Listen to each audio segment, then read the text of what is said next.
அடுத்து இந்த ராகுவோ கேதுவோ எங்க தான் இருக்கலாம் அப்படின்னா எந்த இடத்துல இருந்தாலும் தான் அதே பலன் தான் சொல்லிட்டேன். அந்த இடத்துக்குள்ள பலன்களை அது கெடுக்கும் அல்லது அக்ரவேட் பண்ணும் அல்லது தூண்டும். அது ஒன்றும் மாறுதல் அதில் எந்த செகண்ட் தாட்டுமே யாருக்குமே எந்த ஜோதிடருக்கும் இருக்க முடியாது சார். அப்போ அடுத்தது 2ஆம் இடம் என்பது தனம் வாக்கு குடும்பம். இதில் தனத்தையும் வாக்கையும் விட்டுருங்க, குடும்பம்.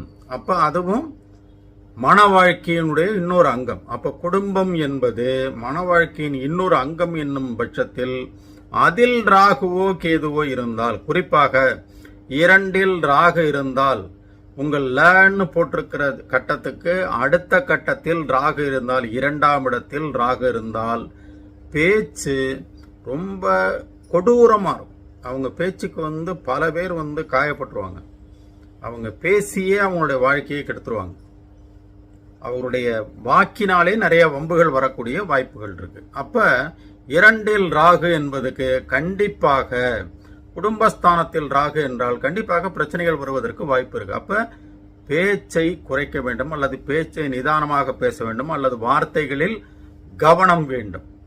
ஏன்னா 2இல் ராகு என்பது கண்டிப்பாக கொடூரமான, கடுமையான, உஷ்ணமான, தடித்த வார்த்தைகளை தன்னை அறியாமலேயே வீசிவிடக்கூடும். அதனாலேயே நிறைய பிரச்சனைகள் வர்றதுக்கு வாய்ப்பு இருக்கு. அப்ப 2இல் ராகு இருந்தால் என்ன பிரச்சனை? குடும்பத்தை கலைக்கும். 2இல் கேது குடும்பத்தை கலைக்கும். அல்லது நல்ல செட்டில் ஆகி உட்கார்ந்துருப்போம், கோச்சாரத்துல 2ல கேது ராகு வரும்போதே வீட்டில் களவு போகலாம் அப்படின்னு ஜோதிடம் சொல்லுது. கோச்சாரப்படி பார்க்கும்போது 2இல் ராகு கேதுவோ வரும்போதோ கண்டிப்பாக வீட்டிலிருந்து பொருட்கள் களவு போகலாம் அப்படின்னு சொல்லுது. அப்ப ஜனனகால ஜாதகப்படி உங்களுக்கு 2இல் பர்மனண்டா ராகுவோ கேதுவோ இருந்தா தன்னுடைய பலன்களை செய்யத்தான் செய்யும். அப்ப என்ன செய்யணும்? 2இல் ராகு இருந்தால் வார்த்தைகளை அளந்து நிதானமாக கவனித்து பேச வேண்டும். எல்லாத்தையும் விட்டு கொடுத்து அனுசரித்து போகணும். கேது இருந்தா என்ன?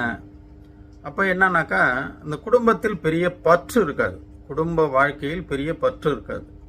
கேது என்பவர் ஆன்மீக வழியில் செலுத்துபவர், ஞான மோட்சக்காரகன்.